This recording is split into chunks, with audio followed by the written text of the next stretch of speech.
In December 2025 I've built my biggest polytunnel yet, and you can watch the video here in the corner. But after the polytunnel was done, I have sown a cover crop on this side of the polytunnel. And because of the protection in here, it didn't die off over the winter. Today we are terminating this green mulch to prep our beds for the spring. I will show you how to chop it and drop it and top it with compost for a healthy soil. This is yellow mustard and it's incredible because it grows fast and it mines nutrients deep into the soil. Usually it dies off at the first hard frost, but my polytunnel kept it cozy in here, so it's still growing. And by chopping it now, we are locking the nutrients into the soil. I'm using a shear to cut it off as low to the soil as possible. And I need to be careful because we planted some garlic here. We won't pull out the roots because we want the roots to stay in the ground for our soil life and our soil structure. This is called chop and drop, and we want this greenery to stay on the beds as a natural fertilizer. So now we just to cut it as low as possible. Of course I need to be careful to not damage my polytunnel.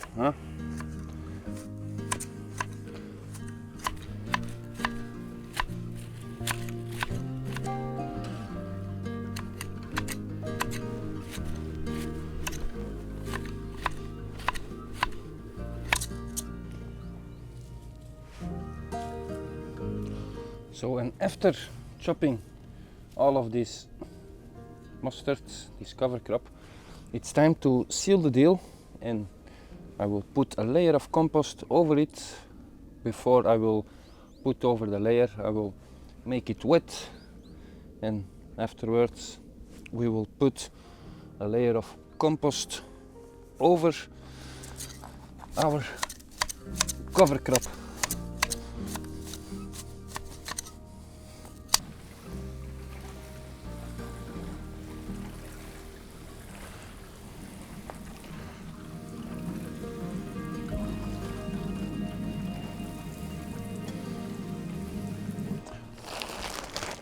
So I put compost in this bag because it will be easier as with the wheelbarrow in here.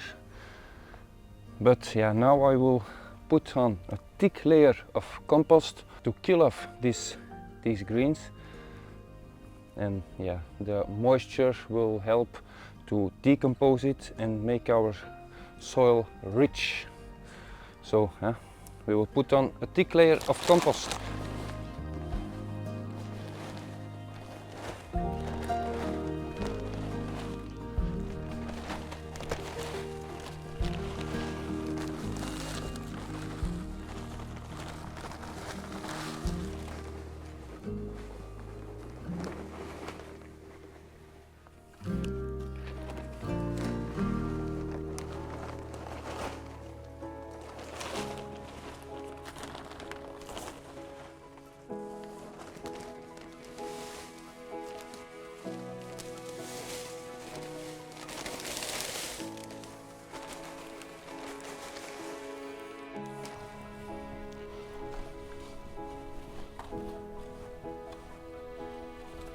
So the moisture in the compost over it will ensure that the cover crop will die off and will decompose. So we will end up with a rich soil for our peppers and our tomatoes. In just a few weeks, this bed will be a powerhouse full of nutrition. It's a simple way to build soil life without digging. Have you used a cover crop in your polytunnel or in your greenhouse? Let me know down in the comment. And for now, I would say happy gardening and see you in the next.